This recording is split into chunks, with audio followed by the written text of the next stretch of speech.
A woman has just remarried and her new husband has a son. They have a contractor who has been in and out of the apartment for a few weeks working on the new kitchen. The son is a bit of a troubled kid and causes many problems around the apartment, even bothering the next door neighbor who constantly tells the mom to get her stepson under control. The police receive a call from the apartment, and when they arrive, they found the mom had been murdered. They collected 2 different blood samples from the crime scene and discovered that one sample belonged to the killer. The police got DNA from their 4 suspects. Suspect 1 was the husband and dad of the woman's stepson. He could have been angry with his wife for not having a good relationship with his son, and the day his wife was killed, he claimed to have left early for work. Suspect 2 was the stepson. It was well known that he had a bad relationship with his stepmom, but he claims he was on his way to school like always. Suspect 3 was the neighbor. She was always angry with the mom for never being able to control her stepson. Lastly, Suspect 4 was the contractor. Police wondered that if he was the only one there, had he been the one to kill her. Police took DNA from the blood sample from the crime scene and amplified it to run 2 different VNTR loci through separate gels seen here.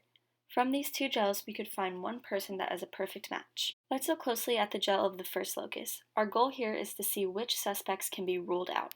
If we compare this to the victim, we can see that there is no match. This means that this DNA was not from the victim. Looking at Suspect 1, the dad, we see that the top band matches the top band of the evidence, but the bottom band does not match.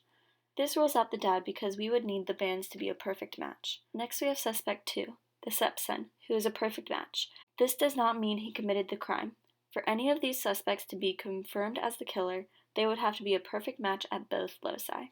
On a side note, looking closely at the dad and son, we can tell that the dad is the biological father from this band that they share. The son received the other band from his biological mother. Moving on to Suspect 3, the neighbor, we see that these bands do not match at all. Since there is no match, the police will be able to remove her from the suspect list. Lastly, on this first locus, we see that Suspect 4, the contractor, is also a complete match for this piece of DNA evidence.